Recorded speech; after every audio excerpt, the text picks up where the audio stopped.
Hello. Hello, welcome to this week's episode of It's Your Time You're Wasting. Whose time is it? Yours. It's your time I'm wasting, Martin. It is. And who are you? And collect, I'm David Didow this And I'm week. Martin And I Robertson. think, Matthew, you're coming as Martin Robinson, aren't you? I see. Through the mists of time. That reminds me of some program on ITV, I think it was. Is that right? Tonight, Yeah, Matthew, I'm going to Stars be... in Their Eyes, was it? Stars in Their Eyes. That's the one. Martin Robinson. Yeah. Cilla Black. Cilla Black. I'm not coming as It was a Cilla great Black. show. Do you remember? No. Do you remember those? Who was the Matthew fella on that? Matthew Kelly. Yeah, of course I do. Yeah. Matthew Kelly, who was on a sort of panel thing with Henry Kelly and Jeremy Beadle and a woman. Yes. Where they showed clips of and pranked people. And was that called Going for Gold or something? That was a quiz show that Henry Kelly. Yeah, you've got confused. All your daytime viewing is blurred. No, it wasn't together daytime. It was Saturday evening. Yeah. Going for Gold was daytime TV of the lowest order. Yes. Was that a quiz program then? Yeah, it was. Yeah, I can't remember the format particularly. No. But yeah, that's right. Was that Henry Kelly? Yeah. So that's Henry Kelly did that. Yeah. He was the Irish fella. Yes, I know who he was. And Matthew had a beard. Yeah. Yes. Otherwise, it was hard to tell them apart. And Jeremy Beadle had a beard famously, and of course then he became Beadle's About. That was another branch from this program where they all were very supremely talented TV people, clearly. Yes, and then the woman. Who was the woman? Say yes. Yes. There was a woman, wasn't there? And what are you implying? You're tokenistic. You're almost implying. I can't remember. You can't remember her. Sarah Kennedy. There you go. Not Sarah Kelly. I think she went on to lead. She went on to lead the Liberal Democrats, didn't she? No, that was Jeremy Thorpe. Yes. Who got a dog killed. Probity. And tried to kill his lover. Yeah. I remember that episode. All right. Well, okay. Look, enough of this. So we're talking. This week's episode is about whether kids should love the experience of learning. Martin. Learning, Martin. Thoughts. Should they? Should they love it? Yeah. Should they learn about Martin Robinson? And that would be. It? I would love that. So there's been I don't know if you've read it, Martin. There's a new report from the All Party Parliamentary Group for Education. APPG for short. They've released. Yeah, I know, it's a gobful, isn't it? And they've released a report which it trips off the tongue. It's called Loss of Love of Learning Report. I don't know who came up with that, but they've looked at the idea. They've launched an inquiry into they did that already, and then they've written up their report into the fact they're finding that a love of learning has been lost. Right. How would you even measure that? They've got various thoughts about that and remedies. Well, how would you measure it? Yeah. How do you think they went about it? They would have a thermometer. A thermometer that. Yes. Obviously, the hotter you are, the more you love it. Thermometer. Oh my goodness. Yeah. Oh my goodness. Should we cut and start again? you're... Yeah. No, they didn't do that. They just asked people, and they looked at whether they asked a load of teachers, a load of kids about their experiences of education, and from that they drew the conclusion that the love of learning is on the wane. But I've got a question. Can I ask again about that? Hang on. If you're asking somebody. Not about thermometer. Look, we're moving on from the thermometer. No, but if you're actually asking somebody whether they used to love learning and now they don't, are you asking that, or are you comparing it to times gone by when people used to love learning apparently and now they don't so much. What are you comparing to? Well, that's a really fair question. Yeah. When did everybody love learning? Did you love learning, Martin, at school? No, yet, no. No. No, I certainly didn't. I thought it was a bit rubbish. No. So there we go. Yeah. So obviously, if With that bombshell. it does presuppose. Yeah. What a nonsense. Yeah. So it does presuppose that once upon a time everybody loved learning, and now they don't. Which, as you have rightly highlighted for us, probably isn't the case. But here's my question, Martin. Does it matter? Should kids love learning? Is love important? Well, Is love the wrong thing to worry about? I don't know. I tell you where I get to start from with all this. It's when people talk about children don't have a love of reading anymore, or something like that. And Yes. I think, well, Yes. you can't teach someone to love reading, because that presupposes that all No. things you read are equally lovable. And yet there are some things which you read which Yeah. aren't so nice, and other things you read which you do love for No. whatever reason. So it's, again, this thing about learning to be discerning about things. I love this, but I don't love that. So I love playing for the school Yeah. cricket team, but I No. don't love being in the school musical. Something like that, Yeah. Something like that. Yeah. So that it's rare to find a school prospectus or an English curriculum documentation that doesn't include somewhere that it's really important to teach children a love of reading. And I don't know why we're so preoccupied with them loving it. As long as they can do it, then they've got the choice to do it or not to do it. Whether or not they love it is, as you say, down to what they're reading and their own preferences. And I think trying to persuade or trick people into loving something feels a bit weird to me. It's also an odd question if you're a parent and you ask your kids when they come back from school, did you love your learning today? It makes them feel if they've got some deficit if they didn't, or it's even dodgy to ask them what they did at school sometimes, isn't it? Because they can't remember, don't know, don't care. Wow. I can't remember. No idea. What did you learn today? Don't know. Yeah. Yeah. What? Yeah. No idea. No, and they can remember if a bee came in the classroom, can't they? That's what they can remember. Or a wasp. Wasps are, I think, hardcore. Yeah. Exactly. Yeah. Well, Bees They're are very nothing. memorable. You could just say, So- "Oh, that's all honey," but wasps, they're the evil ones. So maybe stop it now. Whether this is really about a love of learning or not is, I think maybe what they're talking about here is, well, is it engagement?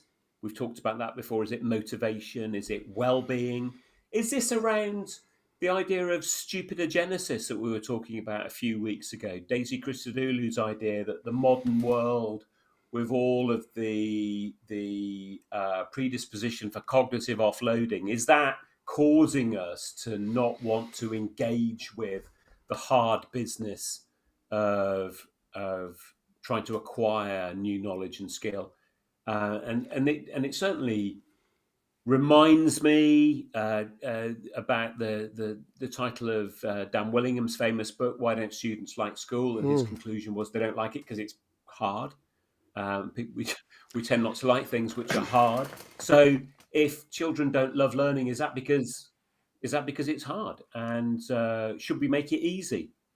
That's Would an that odd make one, it isn't more it? engaging and motivating? Would that because increase their well-being? Yeah. because I think that easy actually isn't very interesting, and it can get very boring. So I think if it's easy, school's easy, it's boring. If it's too far out Yeah. of your level, if you sit in the lesson and have absolutely no idea what's going on for whatever reason, then that's boring as well, because it's too far advanced for you. Of I course. don't mean that in terms of you're too stupid, but I mean in terms of they've moved on and you hadn't caught exactly what you needed Yeah. to catch from the previous lessons. Perhaps you weren't there. or whatever, you know. So in terms of those things, I think there isn't there a sort of happy medium between being stretching enough but not too far that you can't get anywhere Sure. near it, and not too easy so you are motivated to at least stay awake and engage with what's going on around you. So isn't there something about that? Yeah. Yeah. So the Goldilocks of learning is what Yeah, you're after there, is it? I don't know. Is there actually a Is that term? what? Is there a book out there called The Goldilocks of Learning, Probably. and the level you need to get to? Yeah. If not, we Probably. need to write it. It's probably been written by Ross McGill, I would have thought. Okay. That'd be my guess. How about well-being? This is Who something we knows? talk about a lot, is mental health these days, and all those things. Are parents and teachers and parliamentarians worried about this because of some connection with the idea of positive mental health? Is that part of the reason why they're asking this?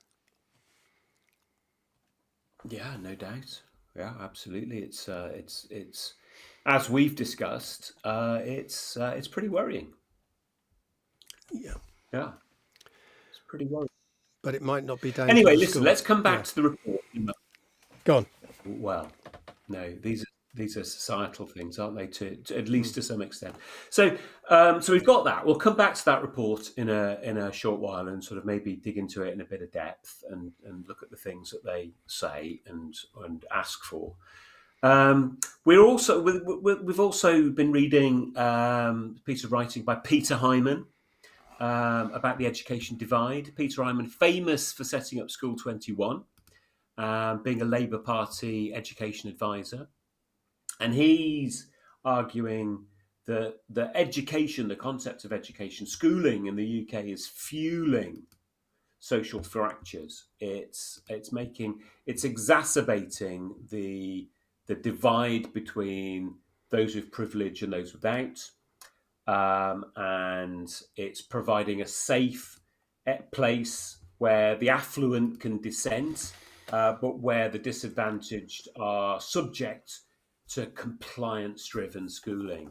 And he talks also about a divide between academic and vocational education with us. And we've talked about this as well in the past, about sort of university routes being seen as way superior to more technical routes, which are much more stigmatized. And he also talks about the divide between education for compliance versus educating for curiosity. So, trying to draw these things together, have we got to a situation where it's only the privileged that have the luxury of loving learning? Yeah, and which comes first? Being privileged can perhaps open all sorts of doors to you that perhaps makes education an easier thing to stomach. I mean, but you know, you read the accounts of Tom Brown's school days et al. You know, and people of great privilege in the past who went to boarding schools and spent their times being abused by the gym master or the. It wasn't great, was it? You know, I don't know if that was necessarily, but it made a man of you. It turned you into, you know, people to fight for the empire and everything. Yeah. Go on. I was just reading Nicholas Nickleby and Do the Boys Hall. Yeah. With Mr. Squires beating all of the boys. Yeah, wonderul, happy days. But that wasn't true. We've come of a long course. way, I mean, Martin. that is fiction, of course, but based on obviously. I think the same can be said of Tom Brown's school days. Yeah. Well, no, didn't he have? I don't think didn't that was he a documentary account. wasn't he a teacher there or something, or headmaster, or Mr. Arnold? Oh, was he? I think so. I don't. I thought he had. I think he was sort of not necessarily a true account, but an account based on a certain amount of knowledge of that system. The idea that the education divide. I've not read it. Okay, but the education divide between Hughes wrote. Thomas Hughes, is it? I don't know. I knew it was Thomas somebody. Yeah, he wrote. Why did I get Thomas Arnold? Nobody Arnold. Why I get him muddled up with Matthew You were Arnold? thinking Probably. of Matthew Arnold, weren't you? No. But there's a Thomas. There's a Yeah, Thomas I Arnold. think that's what's happened. I need to look this Yeah, up another maybe. time. I mean, if you go through the phone book, I bet there will be. Yeah. But the idea that the privileged, I've not read it, but I've seen the film. I like this slight. There's a slight delay between what I'm saying and then you come back. I know. It's like a Two Ronnie sketch where you're answering the question I've asked earlier or something like that. Anyway, yeah. So Anyway, the the love of learning only available to the privileged. Just get back to that. I don't think it is. I think you can have. I mean, I'm questioning the idea of love of learning anyway, but I don't think it's only the privileged who should be expected to get that or do so. But I think there are certain other things that we could suggest are important for schools, and whether those things are delivered throughout the school system, one could suggest perhaps not. Certainly if you're in a boarding school, a posh boarding school with all the clubs and societies you can join and things like that, you might say there's a lot more education going on there. Certainly during the school week, and that perhaps a school that is just focused on exams, on the bare minimum, getting kids through, which, nothing wrong with getting kids to have good exam results by any means, but perhaps neglecting the other sides of what school is for, then perhaps you could say that you get less out of something, perhaps. Now, whatever that happens to be, what you want out of school comes to mean, a crisis in the terms of what education is for, really, I suppose. But what else does Hyman say? Well, so I think what he's getting at here is that because of what we might describe as compliance culture, of that narrow aim that you've just been talking about, of getting children over the GCSE hurdle, that we're training children or children from particular social classes to be conformist, and by so doing, reducing their natural curiosity, and that unless we give all children meaningful access to knowledge and the conditions to enjoy learning, then our democracy will fracture. Right. There's something there about dissent, wasn't there, as well? The idea of if we want kids to be non-conformist, do we actually breed them to rebel against the system or something like that? I mean, how much dissent can you actually take in a school? No, I not much. Well, not much. I mean, so obviously, people chucking things at you, too much, but people disagreeing with you is a real challenge, I think, for lots of teachers, and that I'm a big fan of the idea that we present children with knowledge, which we then ask them to critique and ask them to look for reasons why absolutely it not be true, and to. The thing is that you have a power. You have a power and knowledge commonplace difficulty there, because generally, obviously, the teacher has a bit more power and tends to have a bit more knowledge about what they're talking about, so they should be able to slam down any bit they disagreed with. But that comes into what we were talking about last week. Perhaps we should allow and nurture the idea of disagreeing. But we're talking about a specific thing there. Perhaps is Hyman talking more about like a Summerhill or something like that, where kids vote on whether they're going to go to this lesson or whether they're going to have this on the curriculum, blah, blah, blah? He's not talking about that, although, I don't know. He might be sympathetic to those sorts of things. He's a very big fan of children talking generally, isn't he? Yeah. So oracy is one of his big things, and obviously he's also set up School 21, which is big on oracy, and Voice 21. Yeah, which is big on business. Big on the business of oracy. I don't know whether they had votes in. I don't think School 21 was a democratic school. No. But it was one where children were very much encouraged to find their voice, weren't they? And one good thing, because I went to see You it for, visited School I, 21, didn't I you, when it first opened? I went there, and it was only year 7. I didn't go there as a kid, no. I went there as a Mm. visitor, and they, are you all right? Yeah. Good, thank you.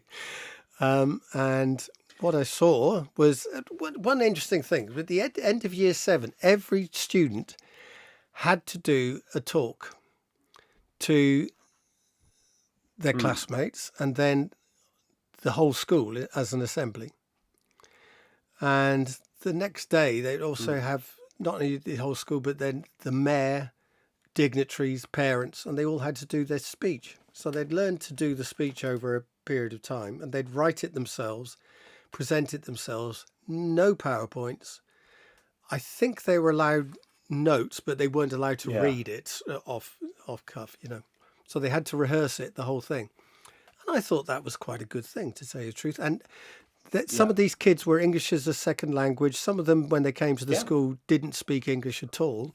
So everyone was expected to do it. No one was allowed to not do it. So this is quite, this isn't a sort of hippie school where you can do what you want, is it? Yeah. And that's quite a task to get anyone to do. But I think once you get over that, No, no, no. it can, and not allow you to fail it, because they help you. The drama department were involved in making sure the presentations were at a good level. I thought that was quite an interesting idea. Mm. That's all I Yeah. saw. No, I no, didn't see much else. definitely. And I think that, yeah, no, and yeah, I think we're all in favour of children. There's far too many incidences that schools have to contend with where well-intentioned parents will write in and say, my son or daughter's not allowed. You're not allowed to ask them any questions. They're not to be expected to speak, and that feels very, very sad. Yeah, I think that this thing about what you do with anxiety, and do you give into it or do you work around it? Now, I think obviously with any of these things, there are extreme examples which need to Mm. be catered for. But Yeah, anxiety seems to be yeah, something which is becoming more of a daily barrier to teachers' experience of teaching. That you can't ask this child a question, you can't ask them to stand. I imagine a drama department having to put up with 12 anxious kids in the class must be quite difficult to deal with. Saying, oh, you can't perform, you can't do that. I don't know if it's happening to that level, but if it is, I think the best thing to do is work against it. And all kids are anxious, but actually the best way to deal with it is to put them on the stage, sure, I would say, but do it sensitively, do yeah, it in a way that builds them, not gives yeah, into them. yeah. Yeah, no, I agree. I agree. So expecting everybody to speak in public, I think, does children a real service, and the fact that that typically perhaps we don't expect children to do any public speaking as part of their education journey is not good for them, not a healthy preparation for life. I remember years ago reading a survey which had ranked people's fears, and number one was the was public speaking, and number two was death. And people were literally, you would Death. infer from this, more afraid of death, more afraid of making a fool of themselves in public than dying, which can't be good. Look, I shouldn't laugh at people dying, but seriously, yeah. So public speaking or death? Well, I'll Yeah, I take know. death every time. Yeah, yeah. Yeah, That's a worrying thing. So yeah, that's a definitely failure in death. the education system. Obviously, people prefer the eternity of death to 3 minutes of standing in front of people and Yeah, talking. Yeah, literally, they'd rather die. yeah. Although that wasn't tested out with a gun to the head, so Well, I don't know. yes. So anyway, so that's Peter Hyman's take. Sort of weaving in his idea that basically schools where the more privileged students are educated there's much more scope for the bits of education that we might bracket under love of learning, whereas for the unwashed majority, there's compliance and there's exams and there's boring. Posh kids do So, exams. yeah, I know, but I don't know, they just get massages all the way through or something, don't they? I don't know. Well, Someone peels grapes for them, something like that. but yeah, Isn't that right? yeah, perhaps. So, perhaps. Anyway, as you said, there's more of the other stuff. There's more of the balance, which maybe tilts more towards love. So back to the idea of losing learning. One of the a member of the APPG, the All Party Parliamentary Group for Education, on education, I should say, Steve Witherden, it's been interviewed for Education Politics blog. We'll put a link up to this blog in the show notes. So you'll like this, Martin. He used to be a drama teacher in Wales. There you go. There you go. I know, obviously a good man. And he talks a little bit about his own personal journey. He says it was shaped by personal struggle. And he talks about his own diagnosis of dyslexia and dyscalculia when, those things weren't necessarily taken as seriously as they are now. And that up to the age of 11, he was functionally illiterate, bottom sets written off.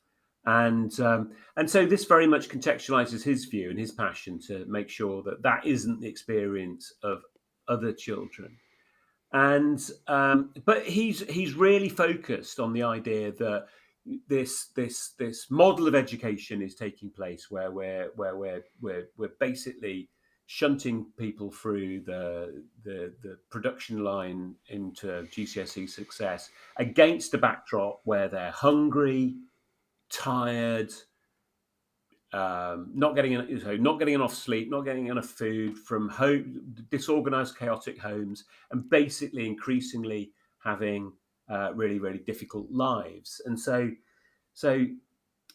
if that's the context, then it's not so much, or certainly his argument seems to be, it's not so much that there's this lovely idea about loving learning that's been lost. It's that we're educating in a context which is where things are biting, where it's pretty sharp. The challenges are really increasing. So he talks, for instance, I didn't know this. He talks, for instance, that now we have over 100,000 children being homeschooled.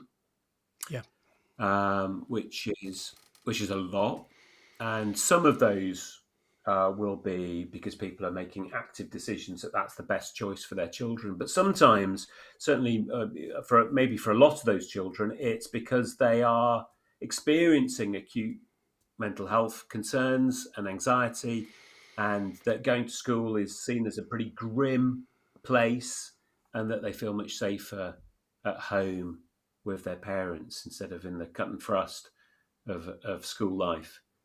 So he talks about large class sizes, overworked teachers, all of these kinds of stresses that are going on, which feed into this notion that the love of learning has been lost. So, if this is right, is it schools that are the issue? Is it society that's the issue? Yeah, it's very difficult to break one from the other, really, isn't it? Because schools are part of society and a part of their time. I mean, I can't, going back to your Do the Boys Hall and Dickensian education in Victorian times, I can't imagine that they were having sort of wonderful, easy lives outside of school, But they weren't expected to have a love of learning. They were expected to do as they were damn well told, probably. And the certain expectation we have of learning, I think, has changed over time. When my father left school at 14, he could do the maths, he could do the English at a certain level, and that was a level that you were expected to do in order to function in society at that time. Now we're expecting kids to stay till 18, 19 and to have a wealth of qualifications and to take part in so many different things that are competing for their attention. And what they then do when they leave school. And we are putting a lot of expectations onto kids, perhaps, which is saying, well, your school is really important than what you get out of it.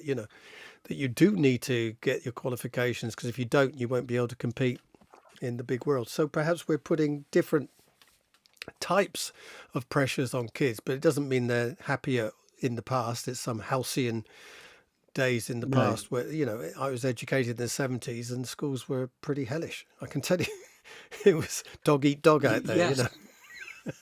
They call it Yeah. educated. No, exactly. No, and so one of the things they talk about in the report then is the workload pressures, and to what extent might it be the case, because these things weren't the case in the 70s and 80s when we were at school. To what extent is accountability culture, Ofsted and league tables, how has that contributed to the landscape? This would be an interesting thing to look at, because I get the impression that in the 70s, the average hours worked by a teacher was a hell of a lot less than it is now. Is it? You could leave school at 3:20, 3:30, 4 o'clock, whenever it was the school day ended, and go. Yeah. And turn up the next Yeah. day, and you know, go onto the bander machine with your worksheets and go into class with Get high on the fumes. yeah, go in with your chalk and and off you go, without having Talk. to spend Yeah. hours and hours planning lessons, because you either plan them for years and that you're teaching the same thing, so you know what you're damn well doing, or because no one really cared what you did in the classroom to the extent they do now. So I think the pressure on teachers is a lot more. The hours of teachers are a lot more. And I think the age of teachers is a lot younger now than it used to be generally. Yeah. Because, we had teachers who were quite elderly, but now I think it's quite a young workforce now. And being burnt out quite quickly. I think schools like the young people to come in, burn them out, and off they go, and they don't become too expensive that way either, says he cynically. You are cynical today. Yeah. So we've got so those things may be contributing to the stresses that the adults in the system are feeling, which you wouldn't. It's plausible to think that those things are passed on to children. But we've also got, and I know this has been a concern for you for many years, about the way the curriculum is structured, that the priority is on maths and science and English, to the detriment of the arts. And we've also got fewer extracurricular opportunities, far fewer field trips and theatre trips and visits generally, because they're expensive and create paperwork and all that sort of stuff. So we've got this squeeze on curriculum time. So one of the, going back to Peter Hyman's thing, if you are from a more privileged background, these are things, music lessons, for instance, these are things that you can afford to buy into externally. You don't have to rely on school for. Whereas if you're from a more disadvantaged economic background, then you're really relying on school to get this, to put this in front of you. And if they don't, that's probably it. Is there also a thing with areas, the area in which you live? I mean, there's a report that came out this week that's actually saying, you take London out of the equation and the southeast, but mainly London, the gap between the poorest areas in this country compared to East and West Germany, shall we say, is far more than any other, than North and South Italy, which I found quite extraordinary. And a lot of it, the deindustrialization that occurred in the 80s, various other things. But the expectation now is perhaps such in certain areas that you don't have that rich a life on your doorstep. So if you're brought up in London, you do have a hell of a lot on your doorstep. Whether you can access it's another matter, but the museums are free, etc., etc. There's theatres, cinemas, blah, blah, blah. Now, Ed Balls, did a report that came out this week talking about actually education is important, but the one of the more important things for the areas outside London, the southeast, is travel, trains, buses, trams, things like that. And actually, people do not travel nearly as much as they do in London. And therefore, you don't get the entrepreneurial spirit going on. Also, people live further apart, not in the density of London and things like that. So you actually get less of a cultural life around you, and the buzz of, you go out to London and just drive in the sleepy environs of Bristol or somewhere like that. It's a completely different thing.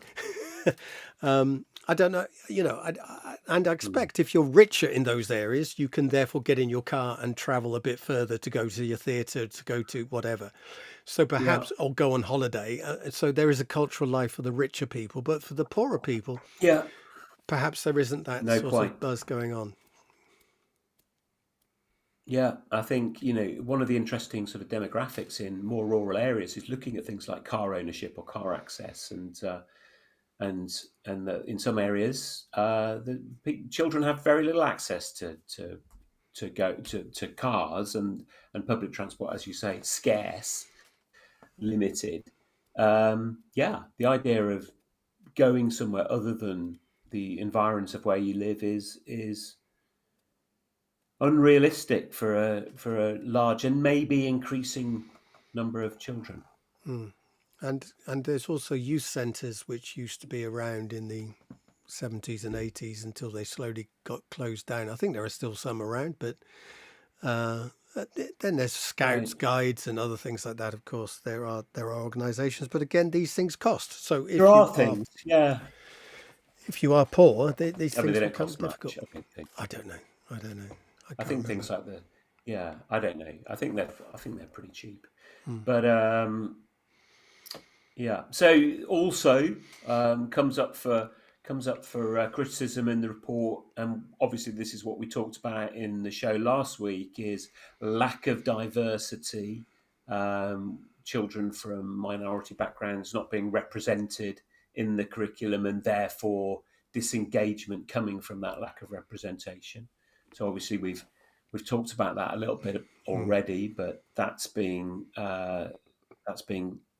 discussed, and also something we haven't really talked about. Maybe we could talk about a little bit in the future. Is the idea that with increasing standardization of the curriculum, there's greater limits on teachers' ability to adapt lessons to meet the specific needs of their classes. Now, my experience of visiting lots of different schools and watching lessons and talking to teachers is that I don't believe that there are many places where teachers are told you're not allowed to adapt this lesson, it has to be taught as written. I think that in almost every single school I've ever visited, there's a sort of at least tacit expectation that teachers are meant to adapt standardized lessons, like centrally planned lessons, but that because these centrally written lessons exist, the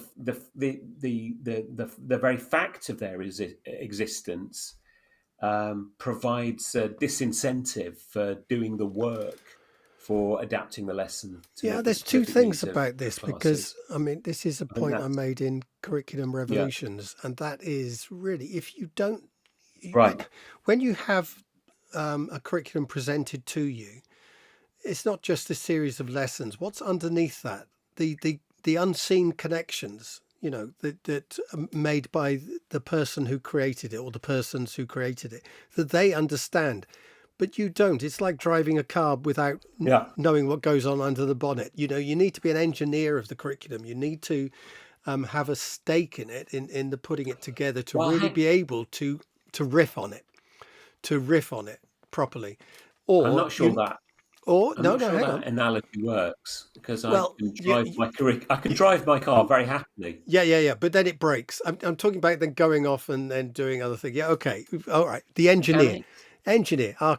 architect. The building falls down. You need to be an architect to put the building up and all those things. Mm. You need something about understanding how the thing is put together in order to be able to riff on it, to go off on one and come back, or be Well, extremely okay, aware so of the thing you're studying, the thing you're communicating, to such a okay, point that you have taught it for 20 years or something, and then can play around with it.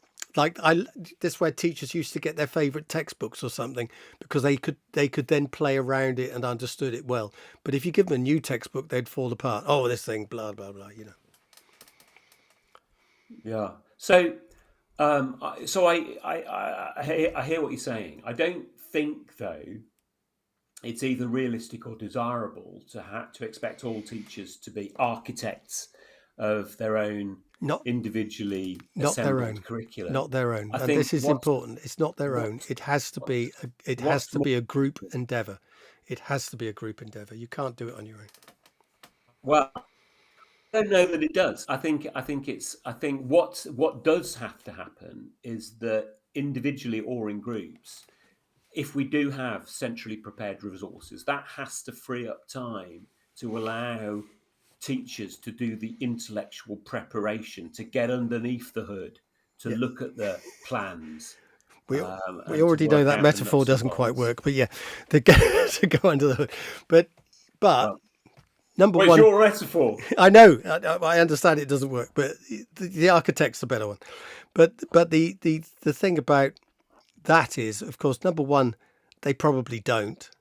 Number two, they probably haven't got the time or the energy to, because the amount of other things they're meant to be doing.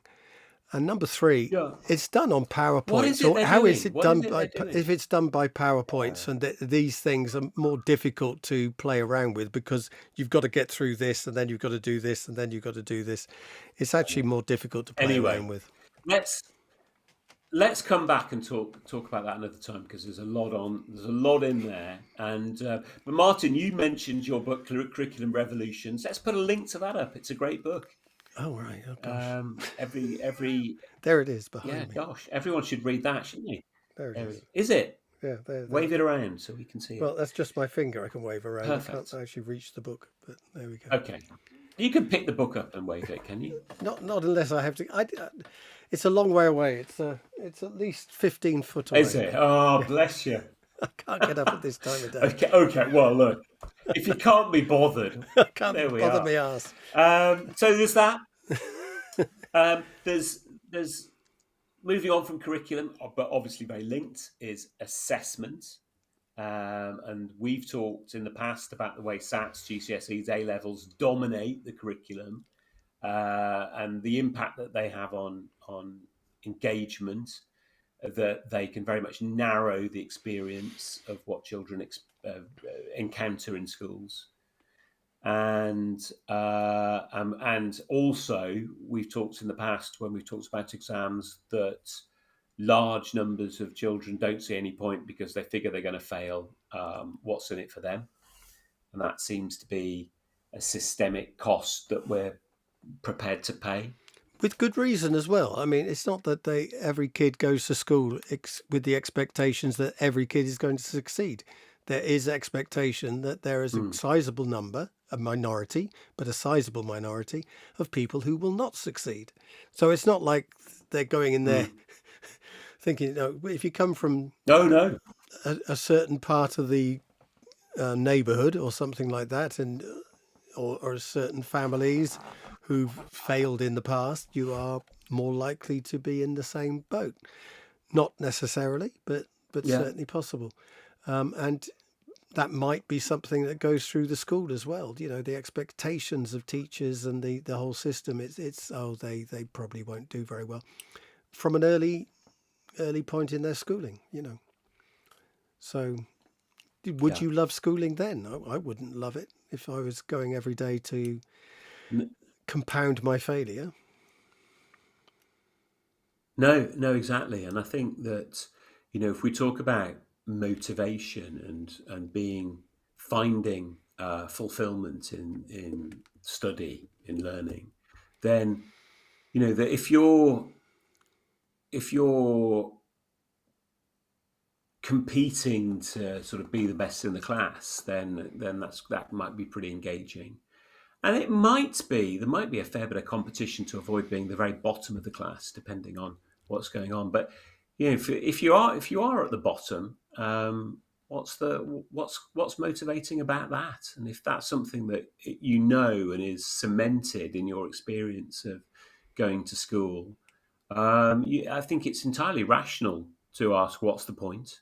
Hmm. And if answer comes, then they're not.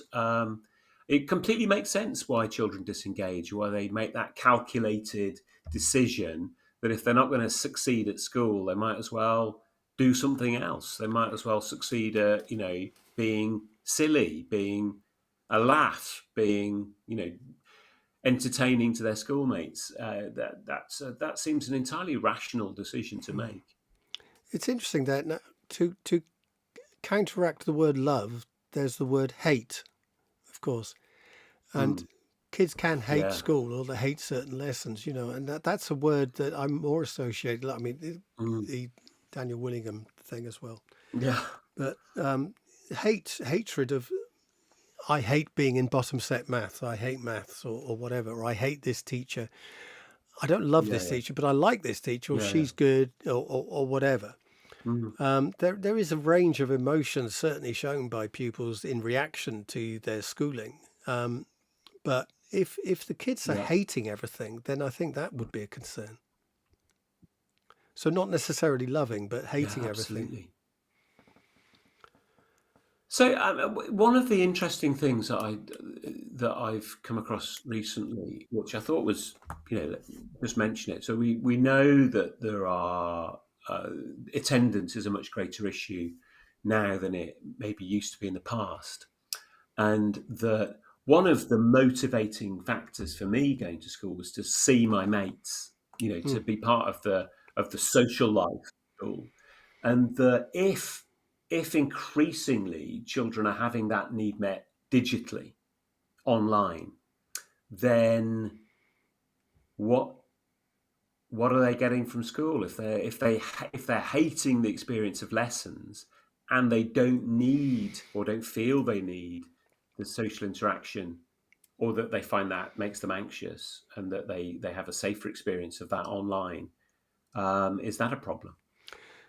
I do think it's a problem beyond school, but I think this is a problem that kids can sit in their bedrooms and not go out and still have some sort. It's not that they Yeah. shouldn't have the interaction online. I'm not saying that, but it can stop them having interaction in the human space.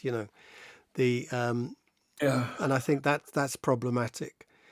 There's also, of course, the bullying that can go online can follow them anyway. It's also not being able to have a break Of from course. certain things from school is another issue. Perhaps they're always on.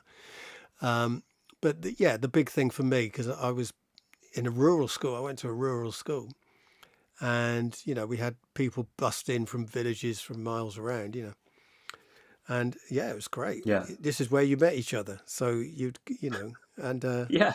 it was a great social life. That bit of school was great.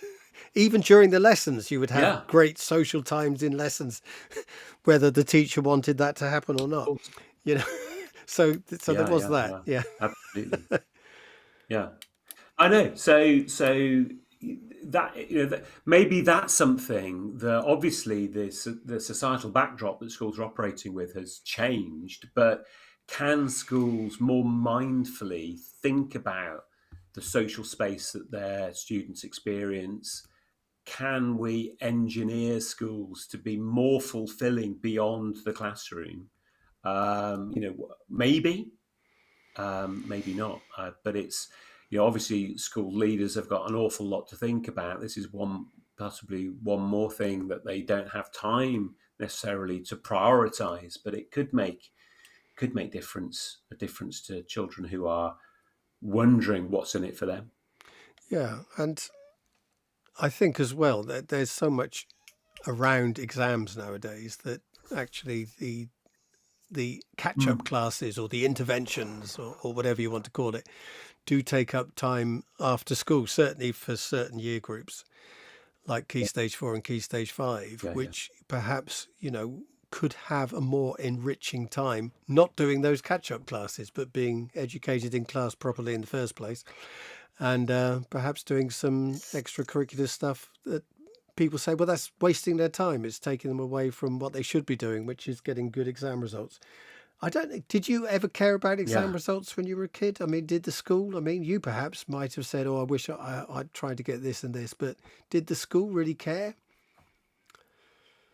No, No. it wasn't a thing. But obviously, these were the the bad old days Mm. when I mean.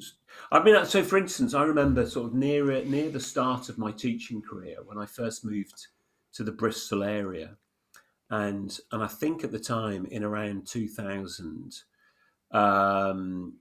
Bristol I think was for a while at least the lowest performing local authority in the country in terms of exam results. And I remember after I'd moved, I spent a year doing supply teaching in various different schools while I looked for a permanent job. And I remember going to this school. Well, I got a 6-month contract at this school, and the headline GCSE results, the A star to C GCSE results, were 11%. Mm. Mm.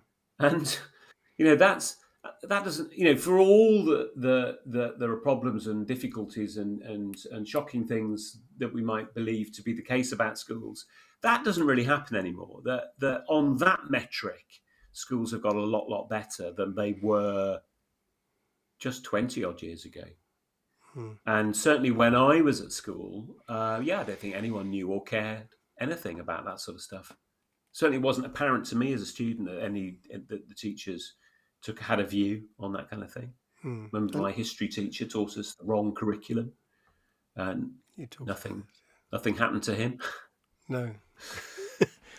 And sorry, I'm looping, Martin. No, yeah, it's an interesting point that because of the obsession with exam results, for all the right reasons, you could say that actually perhaps we've lost something in the way that comes through, because you do put a lot of pressure, existential pressure on kids' school days by saying these things matter so much, of course. But so can you love having to reach your target grades, or can you love the purpose of school is to get these grades in order to go on to a university or get a good job or get an average job or whatever it happens to be? Can you love that process? Isn't it all very transactional? I think for those people who are looking, it's realistic for them to get top grades. Maybe they can really love it, but it's not realistic for everyone to do that. Whereas maybe it's realistic for a greater number of children to find a sense of love, joy, fulfillment through mastery, through becoming good at something difficult, and those things aren't inherently fun necessarily, but the idea that you practice and hone away at something until you become skilled at it comes with a sense of fulfillment, doesn't it? Potentially. Yeah. Again, you see, this is where breadth of curriculum helps, because there will be things that you perhaps enjoy. I enjoy being in the drama studio. I was never taught drama at school, by the way. We didn't have it.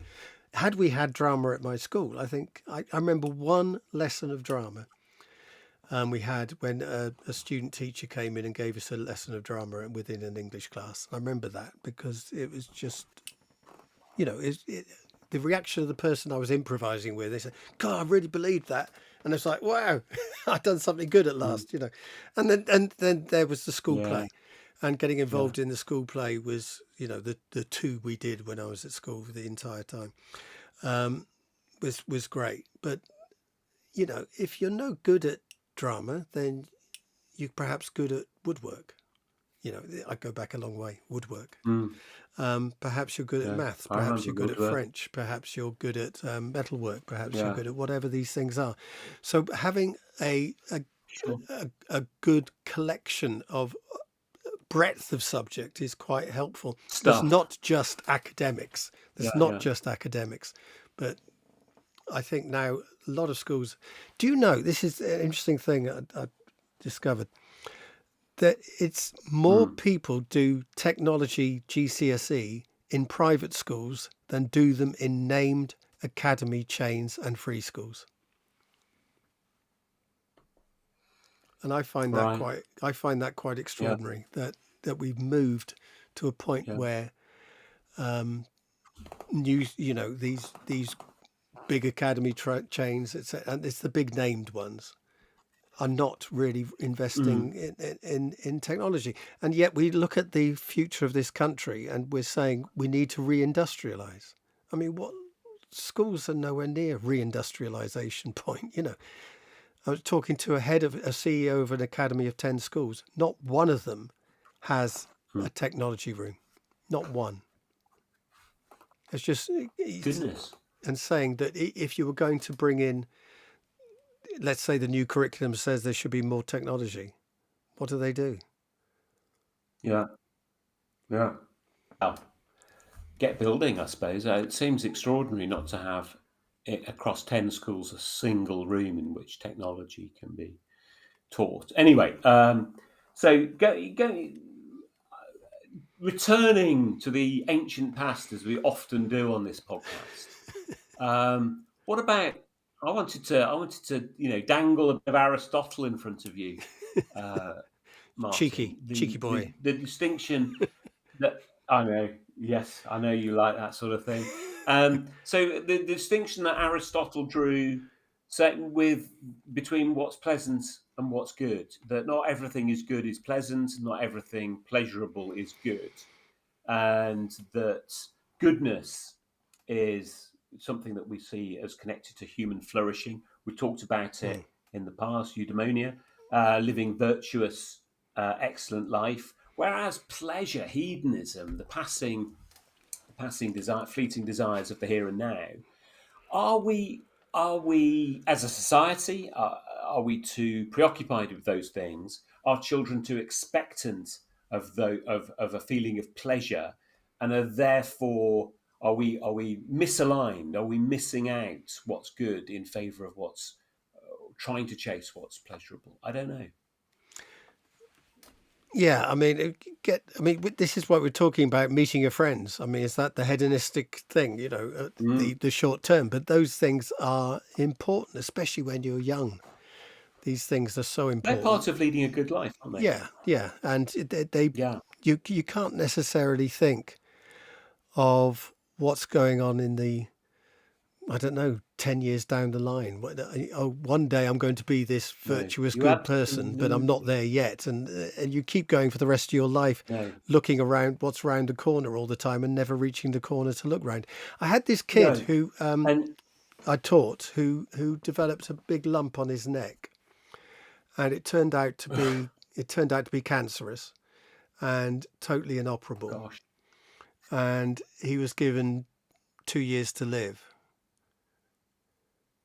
Now, he turned up to school every day. He was in the productions. And he was getting the day-to-day was what mattered. And that life that he was living at that time was the thing. And, of course, to think about the future for him was nonsensical. But the now was so important. Carpe diem. Yeah. Yeah. No, I mean, you're absolutely right. We can't expect children to think like that. But I think that one of the mistakes we make as adults is to believe somehow that the goal of childhood is to become a successful adult, and it's not that at all. The goal of children is to be successful children, and they see us as sort of weird, big aliens, you know, with like old hairy heads and all the rest of it. You know, they're not interested in being like us, and rightly so. But that's why adults make decisions about the long term. That's why we could and should potentially focus on eudaimonia and virtue and excellence, and being aware, of what children want and what they need, might cause us to make. I mean, this would be the argument for why we're concentrating on exam results. We're not saying that they're pleasurable, but there is a belief that they're going to do you good, in the long Yeah, term, I'd and see that's why that. we. But maybe they're not. Maybe go on. Yeah. Well, I mean, I take this as a drama teacher, that the great thing I could say, look, it doesn't matter whether you get your drama exam or not. It's not going to turn you into a worse person or a better person by getting it or not getting it. It's not like English and maths or one of those important subjects. This is a completely frivolous subject. We're farting about in tights. But I promise you that this experience you're going to have is life changing, and it's something Enriching. that enriching that that you're going to get something out of every day you're here. And I promise you as well that you will certainly do really well in the exam, but not because it's the exam, but because you're going to enjoy the process of getting to there and actually enjoy the process of what was in those days mainly a performance exam. That you were going to enjoy performing, and we're going to go there together, So we made something huge about the exam itself, and at the same time taking away that hugeness, if you see, a sort of slightly oxymoronic idea. But yeah, I think there are exams you can enjoy doing in a certain way. Yeah. That the exam itself can be seen as a celebration of everything you've learned over those 2 years or It more. can. And I think that Yeah. that should be part of the process. It's saying the exam is not something horrible that you have to do. It's something enjoyable. Well, something. It's like when you're doing your marathon. You're not going to enjoy doing the marathon, but you're going to enjoy doing the marathon.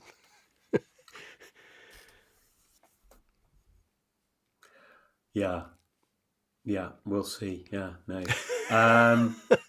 Well, ideally, no. But so I mean, I think there are times in. Oh, I'm not going to talk about running, No, but but talk a bit. Talk a bit.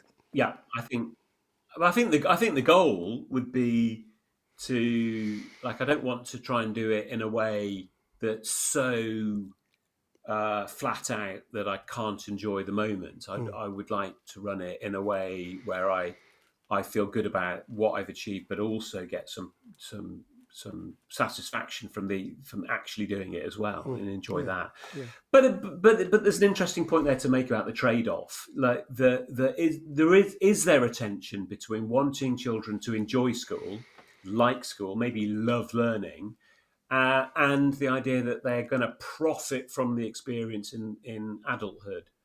The between the love of learning and the joy that could be derived from mastery of a discipline. Is there a trade-off there? Yeah, it's this thing you were saying earlier about if we keep pointing, but this is going to make you this better person, it's going to make you a better parent, this is going to make you give you a better job, etc., etc., etc. It's so far in the future. I mean, I think there's some Lego have probably done something on this, some sort of important research into whether you play with Lego, you get better spatial awareness and therefore can park a car better or something ridiculous like that. I can imagine there's Right. something there. Yeah. But you actually Okay. play with the Lego because you like playing with the Lego. And there is the nowness of now is quite important. And if you forever put everything into the future, that this will make you, this will get you a better job. I don't No, think you're that right. helps.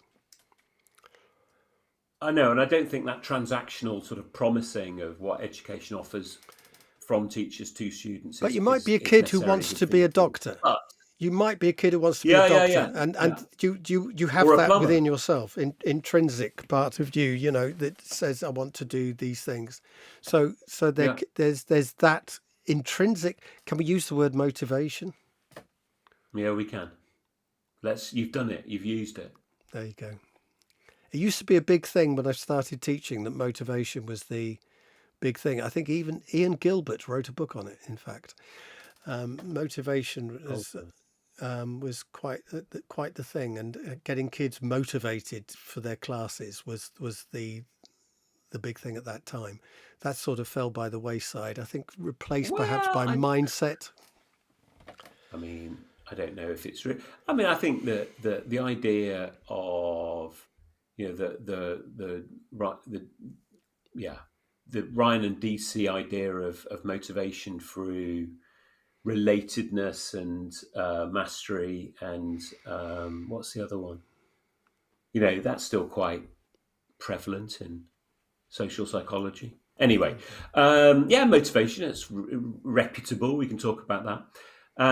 But I don't think it's so much in the messaging, but I think that when we're thinking about designing education and thinking about what schools should be like, clearly we do need to take account of children's experience in the here and now. But we can't just take account of that. We also need to have an eye on and a mind to the future and what's it all for then, rather than just providing a lovely experience for them. So that trade-off between the now and the future is right at the heart of the project, isn't it? Yeah, and to go into Aristotle again, it's got to have a certain balance about these things rather than all focused on one thing. So if you're only focused on the day-to-day and not anything in the future, it's probably equally as bad as the opposite, which is just to focus on the future and forget about the day-to-day. The day-to-day. So where are the solutions there? We've talked before already. If people want to look at the podcast where we discussed GCSEs, we can put a link to that. I think to summarise that, we sort of said some kind of exam is probably a good thing, but maybe not in their current form. We maybe need to think more about the broadness of the entitlements that children are offered, the arts and the wider curriculum offer. The schools without the opportunity to teach technology feel like a bad thing. I don't want to ruffle anyone's feathers in particular. Well, yeah, I do want to ruffle them. That doesn't feel great to make that an impossibility. And does teacher autonomy have a role here? I always think a sort of nice line is nobody should ever have the autonomy to be rubbish, but how can we give teachers, schools the autonomy to be great? Might be a good question. There we go. So, Martin, is this about producing citizens who are engaged in society, who argue and think and care, or is it about getting people to put up with what they've got? Yeah, caring is an interesting word, because to care, I mean, this is, God, Heidegger was big on care, the idea of caring, but that caring is quite an important thing. I mean, the opposite, not caring, is, you can see how that ends up in nihilism. Yeah. So perhaps caring is an interesting one, but not in just the smallness of the word, but in the expansiveness of that word. Yeah, I like that. I like the idea of caring. Well, let's come back to caring. Yes, I'll probably need a carer soon as well. Don't forget. You probably will. Yeah. to pop the catheter in. Yeah. Don't go there. Don't go there. I don't want to go there. You've had a catheter in one end of me and a bloody thermometer up my jacksie as well. Well, one, from one to the other. It's from one end to the other. To say, yeah. Well, I think the fact that you're a man. Anyway, I've got nothing to add. I think that's probably safer. I think this is the place to end it. I think so. End it all. End it all. Everything. Everything. Thanks for watching. It really does feel like we've wasted your time this week. But if you've made it through to the bitter end and not subscribed, what's wrong with you? There you go. Have some of that. Put your little... Yeah, that should have gone up earlier, shouldn't it? It's popped up during the thing. Do comment. Do tell us what we're getting right and what we're getting wrong. And we'll see you again next week. Goodbye, everyone. Toodle pip.